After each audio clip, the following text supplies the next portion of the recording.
Hello, good evening and welcome to News 360. The bulletin comes to you live from the News Hub here at Adisawe, Kanda.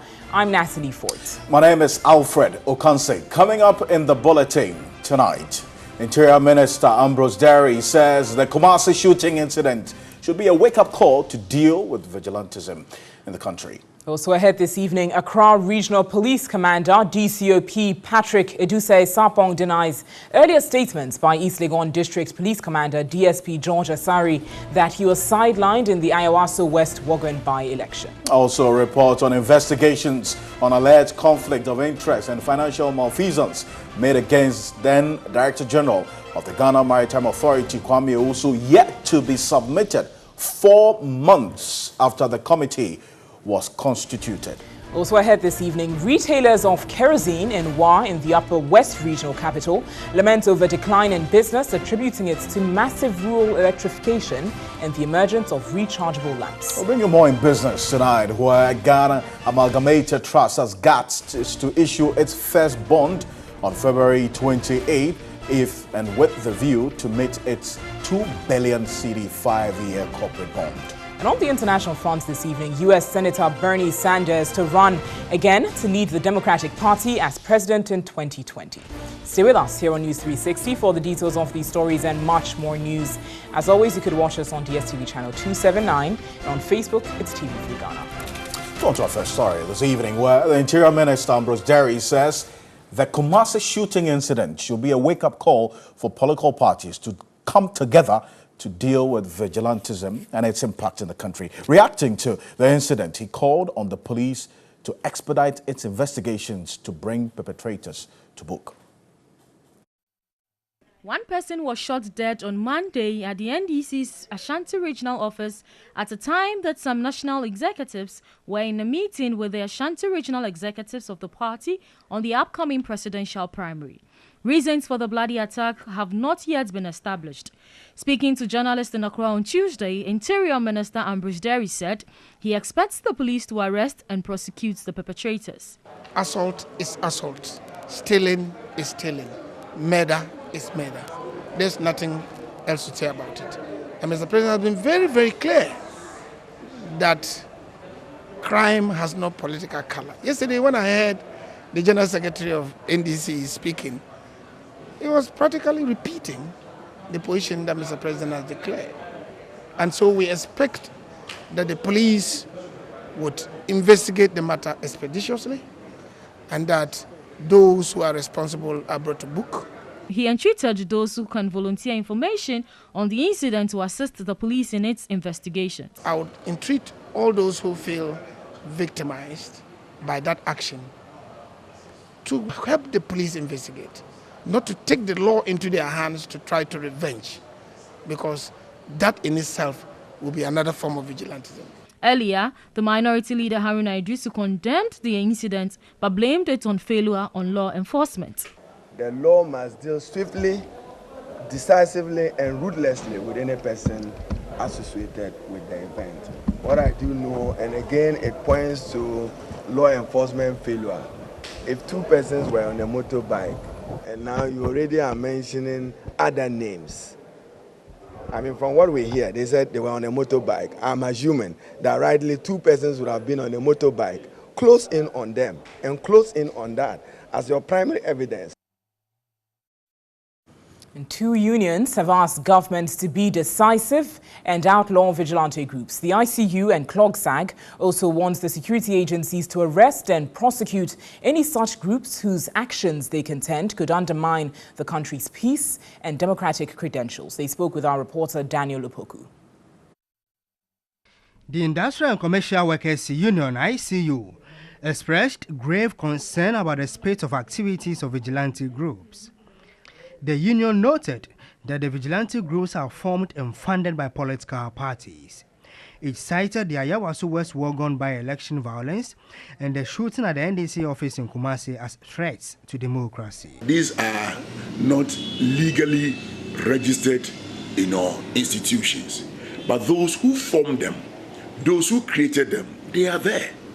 So they need to disassociate themselves from them, and then they will go. But if we are being compelled to use law to get them out, then we expect the president to do something in that direction. The Executive Secretary of the Civil and Local Government Staff Association, CLOGSAG, Isaac Bampuado, is of the view the activities of land guards have culminated into vigilante groups. Land guards, they are vigilante groups that businessmen have set up, and now we have them installing chips. Now they have expanded their territory. They are not influencing politicians who are supposed to be elected. So vigilantes have been with us, not until we stop this land guard canker. I'm afraid there's nothing we can do. Both unions expect a clampdown on their activities.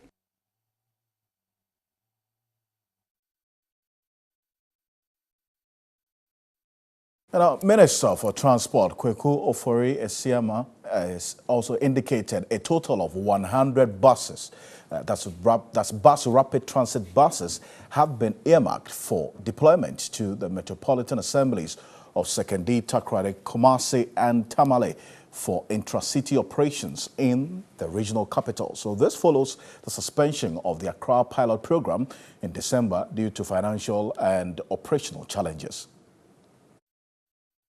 The Bus Rapid Transit BRT christened Ayalolo kick-started in 2016 by the ex-Wal Mahama administration. Its operations in Accra on the Amasaman to the corridor was halted in December 2018 due to financial and other challenges. Unfortunately, the pilot program has been suspended due to financial and operational challenges. Despite cash injection of about 4.5 million which the ministry has injected, the operation could still not sustain itself to its suspension. At the Meet the Press series in Accra, the sector minister hinted a total of 100 buses have been earmarked for deployment. We are taking 20 buses to Sekondi, 20 buses to Tamale, and 60 buses to Kumasi. And I'm happy to announce to you that STMA has gone through the process. It's almost completed. Tamale Metropolitan Assembly has also done its part. And currently, the drivers are being trained at the academy. And we are hoping that by the end of the month, the operation of these three areas will start. I think that KMA has put in place a very robust system that can sustain the operation of the BRT system in Kumasi. On road accidents, Kweku Ofori-Esiama indicated the road traffic regulations are being reviewed. The National Road Safety Commission is vigorously running 4 major campaigns and also coordinating activities of engineering, enforcement, education, and emergency response institutions aimed at reducing travel speeds, protecting pedestrians on the street, empowering passengers, and compliance with crash helmet wearing. He added the implementation and enforcement is to help reduce road crashes, which are mostly caused by indiscipline among road users, particularly drivers and motorcycle riders. Act of excessive speeding, wrongful overtaking, pedestrian knockdowns, and disrespect for traffic signals at intersections by motorcycle riders are the predominant factors contributing to road crashes in the country. The need for such enforcement is as a result of the 2,341 persons killed and 13,677 persons injured in road accidents. Let's return to issues on security as the Accra Regional Police Commander, DCOP Patrick Eduse Sapong, has denied an earlier statement made by the East Legon District Police Commander, DSP George Asari, that he was sidelined in the Ayawaso West Wogan by-election. Appearing before the ML Short Commission, he said all district commanders in the region were informed to be present on the day of the by-election. Here's reports by Godfred Tanam. The testimony of the Accra Regional Police Commander DCOP Patrick Eduse Sapon at the Milshot Commission of Inquiry contradicts that of the East Legon District Commander DSP George Asari. The East Legon District Police Commander told the Commission when he appeared before it he was not included in the formal security arrangements during the Ayawaso West Wogon by-election, and when he inquired he was not given any reason. But the Accra Regional Police Commander DCOP Patrick Eduse Sapon said he sent messages to all district commanders to be present on the day of election, but the East Legon District Commander did not respond. In the case of East Legon, his name was submitted. Means that when your name was submitted, you are assigned a specific role to perform. But when your name is not submitted, you perform the general task. He gave out some suggestions in dealing with tasks employed by political parties to do their bidding. So if the politicians take themselves off security and allow the security men to do their own work without any letter of hindrance, then I think with time, if it is to be sustained, everything will be well. Next to appear before the Commission was a multimedia group led by the Joy News head of political desk, Evans Mensah, who advocated drastic reforms in the police service devoid of political influence in dealing with political thuggery. One of the key things these audience of ours have suggested is to depoliticize our security agencies, starting with the police. A key recommendation that I've heard from our audience to us is to give the IGP security of tenure. Asked whether there is a political will among the two dominant political parties to deal with the tax, Evans Mensah contended the will to outlaw the operations of the tax was non-existent. How committed are we ourselves as citizens and civil society to push the political class? One, to develop the political will and to make the changes we require. I dare say that from that point of view, we haven't pushed enough. One of the commissioners, Professor Henrietta Mensah Bonsu, is of the view describing the groups as vigilantes legitimize their operations. We shouldn't use nice euphemisms like political vigilantism. They are private militias. And the danger is that, as you pointed out, these rival groups are beginning to fight within the parties, which means that they answer to particular leaders. That makes the leaders warlords. The commission is adjourned to Wednesday, February 20. Let's stay a bit further on this. Adam Bona is a security analyst. He joins me via Skype. Mr. Bona, thank you for your time this evening. I mean, you would agree with the commission member that these are private militia groups and not maybe vigilantes as we've been calling them. But you defer the responsibility of dealing with this matter to government. Government will say, look, I've directed the IGP to do this as far back as 2017. So where lies the difficulty in dealing with these private militia, or as we've been calling our vigilante groups?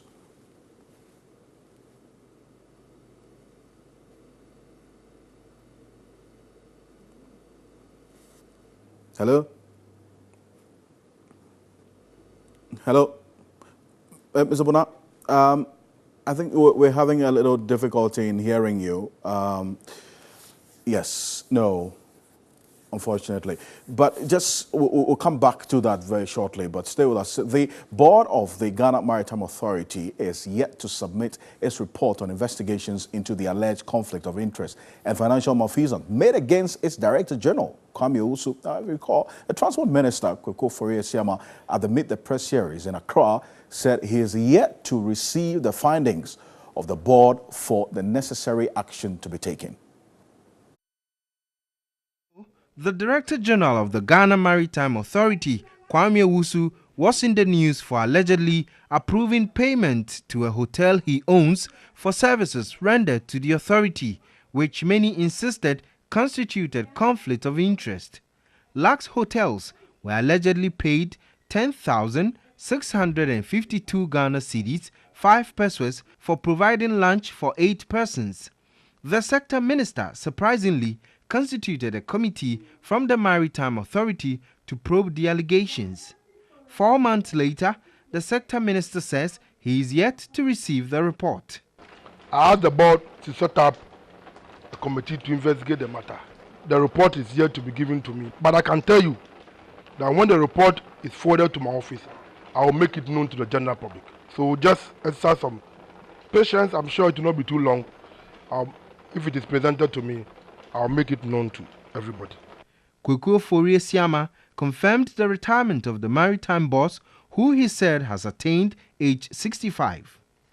The boss of Ghana Maritime Authority, having attained the age of 65, has graciously retired. He has given his resignation letter to the president and thanked him for wonderful opportunity given to him to contribute his quota in the country.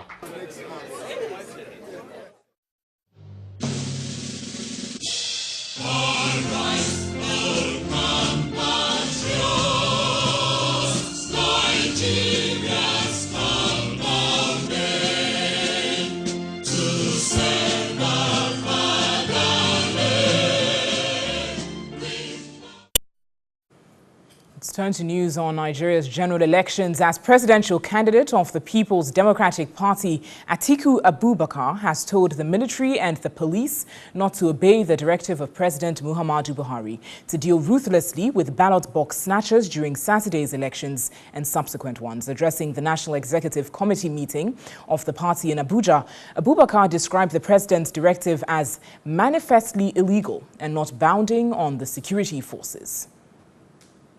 The Independent National Electoral Commission, once again, to remain impartial arbiters while ensuring that they conduct credible elections this time around. INEC must ensure that all logistical challenges are addressed between now and Saturday, the 23rd of February, and that all materials retrieved from the field are inspected by participating political parties before the commencement of the elections. My concerns do not end there. Only yesterday, General Buhari said, and I quote, "The military and police should be ruthless." And I quote again, "Anybody who disturbs the voting system will do it at the expense of his own life." And I quote, that is General Buhari. It is quite shocking for any head of state to utter such words in a democracy. And we will not accept it from General Buhari in this country. We have fought more ruthless dictators than himself. A precondition for free, fair, and credible elections is that the people are able to cast their vote without fear of violence. Elected into office by the votes of the people in what is considered Nigeria's most free, fair and credible election, you owe it to our people to let them give their verdict in the same way you were elected. Meanwhile, chairman of the main opposition PDP, Prince Uche Secondus, in an exclusive interview with TV3, denied accusations by the APC that INEC is in bed with the PDP. What is your conviction going into this election again? We are very convinced that all Nigerians will vote for us because we have campaigned, and it was a robust campaign across the country. We have the largest number of people at each of the rallies. Okay. In Kano, in particular, over 1 million people. What's your response to the APC that you are in bed with INEC? That's not correct. They are in bed. They appointed the INEC. They appointed the INEC. Chief, I'm grateful. Power to the youth. Sides, both the PDC and the APC are accusing INEC of not being fair to the process and that they intend to rig the elections. Komla Kluche, TV3 News, Abuja.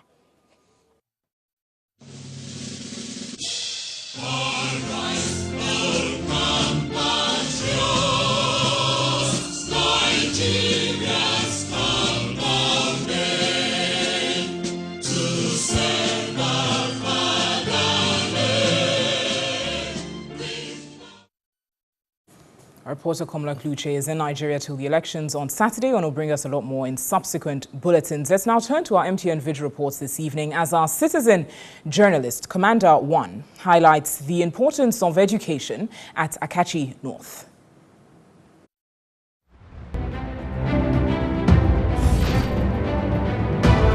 As part of an initiative to create the awareness of education and to inform peoples about the essence of education, the peoples of Fiavesani DA Basic School and staff are embarking on a march past onto the community to create the awareness about education in the community, and also to create into the people who are not willing to come about the essence of education. And so the people are going to the community and telling them about the essence of education.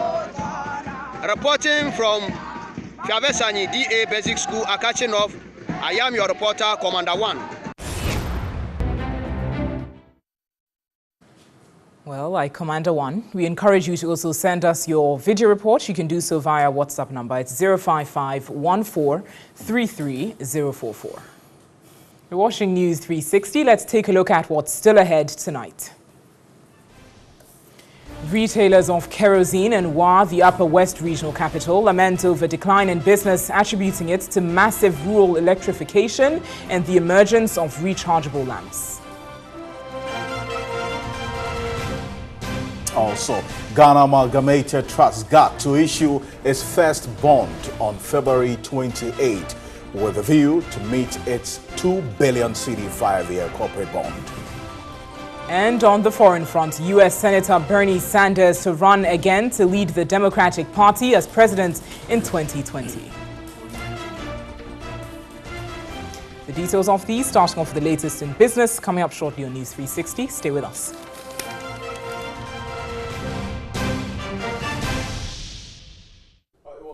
News 360. Let's go back to our earlier story on the private militia, not vigilantes. Now, Adam Bona is a security analyst, joins me back on Skype. Mr. Bona, can you hear me now? Yes, I can hear you. Fantastic. Now, the Ghanaian people who are watching us, majority want to feel safe. Now, what should the security agencies and the state be seen to be doing in reassuring us of the safety in the wake of all what's been happening over the last 2 weeks? Well, thank you very much. I think what they should be doing should include, for instance, this incident that happened in the Ashanti region yesterday. If I were the police commander in the Ashanti region, I would have rounded up those of the leaders of the NDC who were in that meeting and interrogate all of them. But we are told that 2 of the suspects have already been arrested. That, for me, would actually go a long way to tell all of us that no one is above the law. Because then the way this they've actually moved away from using knives and cudgels and machetes to using firearms, and that is very dangerous. And so we want to see a security force, a police force or police service that is ready to crack the whip. Make sure that there will not be discrimination in enforcing the law and telling it right in the in front of the politicians, the leaders, that what. If you assist and aid your supporters to foment trouble, we are going to prosecute them and prosecute But Mr. Bona, respectfully, this directive was given about 2 years ago to the IGP by the president. Deal with vigilante groups, arrest them, make sure that they are disbanded. Last week, we heard him make an appeal to them and not necessarily to arrest them. So what's going to change, really? I mean, that's what some are asking. Well, I believe what is going to change has to do with the IGP himself probably having a new, a new paradigm, a paradigm shift from appealing to talking tough and, dealing with it, getting these guys arrested. And it doesn't matter who you are. I think the idea of appealing to these leaders isn't solving the problem. Most often than not, when it comes to appeal, if you did hear from the Johnson Asedun Ketia, after the press conference, he himself and some of his leaders, they said the IGP should drop his police uniform and, join the concert party team. I'm paraphrasing him. What it means is that some of them don't actually care. You know, they have actually told all of us that they told Ghanaians that they are going to now form more of these vigilante groups. And so I want to see the IGP and the CDS. If you remember in that press conference, it was a joint press conference between the CDS and the police. We want to see a joint military collaboration, just like we saw, you know, in dealing what they did in dealing with this Galamsey, the task force. Let us have something like that. Whilst we have a long-term solution of, you know, how security of tenure and asking the executive to be hands-off the security services. I'm grateful for your time this evening. Mr. Bona, thank you very much. He's a security analyst, helping us some analysis on the private militia groups in this country. Absolutely. Now, before we turn to business news with Parkwesi Asari, let's take some news on retailers of kerosene and wine in the Upper West regional capital, who are lamenting over the decline in their business, which they attribute to the massive rural electrification and the emergence of rechargeable lamps. Currently, they have to sell empty receptacles to survive. Yakubu Abdul Ghaffar has the rest of the story. These women have been in the kerosene business for more than 20 years and can no longer make a living out of it due to its low demand. They've now resorted to selling receptacles to survive. The business has collapsed. We used to go to village markets to go and sell, but most of them now have electricity, and so we don't buy again as a result. We also now sell empty gallons after the collapse. Ajara Idrisu says she remains in the business because she does not want to disappoint the few customers who still use kerosene cooking stoves. People don't buy again due to that. We now sell gallons. That is what I have to say. They bought torchlight and electricity, which collapsed the business. We traveled further to Kalahi, a farming community without electricity in the Wa East district. Here, residents rely on solar lamps and dry cell torchlights due to the unavailability of kerosene. We were using them, but the torchlights are now available. So we now use that. The kerosene gets finished quicker, but the battery lasts longer. They, however, keep their kerosene lanterns. We no longer get the kerosene to buy. That is why we don't use the lanterns. Kerosene lamps were extremely useful, particularly in rural communities without electricity.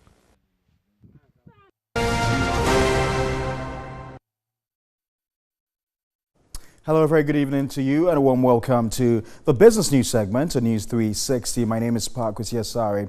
Now, the Ghana Amalgamated Trust, GAT, says it will issue its first bond on February 28 with a view to meeting its 2 billion cedi 5-year corporate bond. According to the managing director, Eric Otu, it has become crucial to commence recapitalization of the 5 beneficiary banks. According to an agreement reached with the Bank of Ghana, the 5 local banks comprising ADB, Prudential Bank, UMB, Sahel Omni Bank, and NIB should fully meet the minimum capital requirement by March 31. I also want to make sure, because we are using a private equity model, that we have a strong team backing it, and I think they are very convinced in the team that we have. We've got a very strong board in place. Most of us are experienced in transformation work from banking. We have experience from investment banking and private equity as well. And we'll work on the transformation work to make sure the banks turn around, improve. So at the time we exit our equity positions in the banks, we're able to generate enough value to pay back the investors. The resident representative of the International Monetary Fund, Dr. Albert Tuna Mama, has hinted on indicators the International Monetary Fund team will be looking out for as Ghana exits the Extended Credit Facility Program this year. He was speaking at a roundtable workshop in Accra on the country's fiscal council. Dr. Albert Tunamama recounted the situation some 4 years ago when Ghana applied for the IMF Extended Credit Facility to ensure policy credibility. We had terms like fiscal dominance, double-digit inflation, ballooning wage bill. So when I look at the concept note for the workshop today, again, I had the feeling that we've come a long way, right? I see excerpt like help internalize fiscal discipline, right? Sustain gains of macroeconomic stability. He observed the job is not completely done, particularly on revenue mobilization. And when we do this exercise and we look at key macroeconomic variables like economic growth, the overall deficit or inflation, it seems in fact that we've come a long way. All these variables, all these key variables are trending up. It also tells us that certainly the job is not done, right? When we look at the level of debt, when we look at domestic revenue mobilization, when we look at the level of external buffers, we can see that there is probably room to do better. He said progress has been made as economic indicators are better than 5 years ago. These are very important terms that it seems that 5 years ago were just aspiration. At the same time, the theme of this workshop also tells us that, again, the job is not done. Yes, by a lot of account, Ghana is in a better place. The Public Financial Management Act, the Fiscal Responsibility Law, the Fiscal Council. It's fair to say that Ghana has never been better equipped from an institutional point of view to withstand fiscal slippages around the election. Dr. Albert Tonamama promised the International Monetary Fund will continue to support Ghana. Well, that's all for the business news segment of News360. For more business news stories, do log on to our website, www.3news.com. All right, good evening. It's now time for some entertainment and lifestyle news with me, Nana Kwedrado. Starting off tonight, trends come and go. Now, the I Am a NAS challenge came, followed the ladder challenge, and more recently, the 10-year challenge got social media agog. Now, Owusu Arai reveals the latest trend in challenge. The Calipo Challenge, the 10-year challenge, and the I Am a NAS challenge are no more in vogue. The latest is the Azugu Mask Challenge, or if you like, the SWAT's Mosquito Bite Challenge, where people wear masks to prevent mosquito bites. But one would ask, how did it come about? The fun challenge was inspired by the response given by the commander of the National Security SWAT, DSP Azugu, when he appeared before the Ayawaso West Wuogon by-election violence probe. Why did your men wear masks? He was asked. The operatives wear the mask mostly to protect them from mosquito bites in certain operations, DSP Azugu replied. Mosquitoes and all of you fall prey to them. Mosquitoes and all of you fall prey to them. Shortly after that, images of people in masks surfaced on social media. Many hilarious pictures, most of which evoke creativity, keep emerging by the minute. So the next time you want to ward off mosquito bites, just grab a mask, wear it like a ninja, and you're good to go.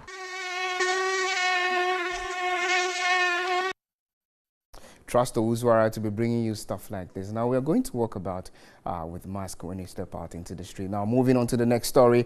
Are you a natural actor, passion-driven, and looking for the opportunity to build a successful acting career? TV3's Next Top Actor reality show is your answer. The show is designed to discover the next iconic actor from Ghana. In terms of production or in terms of filmmaking, the human resource are the actors. Who's to say who the next big actor is going to be in a year or 2 or 3 years from now? Nobody knows. Ours is to look for these human resources as the future cast for the productions that we do here at Media Journal and even elsewhere. And that's what inspires this particular concept. The Next Top Actor reality show will afford aspiring actors the opportunity to become top stars by giving them up-to-the-mark acting training. We're going to have workshops along the way in the course of the program, and these would serve as the development base for these potential casts for future projects. The Next Stop actor is fit for purpose. Our key concern is to enable these people develop their acting talents and skills in the course of the program. So we're going to be making use of them as far as workshops are concerned, for them to get some basic lessons in acting and also how to develop these talents further, how to even make them marketable. You can also look at commercial opportunities, even creating your own content. Auditions for the much anticipated reality show opens on February 22. They should have the enthusiasm for acting, good communication skills. It's an essential ingredient in acting. They should be good on delivery. I mean, basic English is also a standard prerequisite. Wannabe participants have to download forms at 3news.com or pick, fill and submit a form at the front desk of TV3 to qualify. Grab the opportunity to compete for the title of the Next Top Actor and a chance to realize your dream of building a successful acting career. This could be your opportunity to show the world what you've got. All right, so that's about it for entertainment news. Now, don't forget it's Friday and Saturday here. The auditions are taking place. Come through and get your audition form, and you can be the next top actor right here in Ghana. My name is Nana Kwedrado, but before I go, Alfred tells me that he is going to be part of the mask. Yeah, well, yeah. The mask challenge. Yeah, the mask. Azugu. See, it's amusing. Like I think that because of the... I don't call it everything that's happening in this country. Some of these things brings us a lot of relief. Exactly. It's still an important and fun, issue, so that we can just take out of the stress that we find ourselves in. But you see, it's funny. But hey, it's a very serious issue. Yeah, absolutely. You know, because they have to protect their faces from the mosquitoes. Frankly, you know, the police depend on us. True. It's supposed to be a public-police collaboration in dealing with crime. Yeah. So, for me, my concern is how all of these consistent inconsistencies in the testimonies of the police is affecting the public trust. That's right. It is. And it confidence is greatly in them, doing so. You know? Yeah. So, but for the meantime, it does make for a bit of humor. Stress relief. It does. On behalf of the rest of the team, we want to say thank you. It's been an absolutely fantastic 60 minutes with you. My name is Alfred Okanse. I'm Natalie Fort. For a lot more news, visit our website, 3news.com. Thanks so much for watching. Have a lovely evening.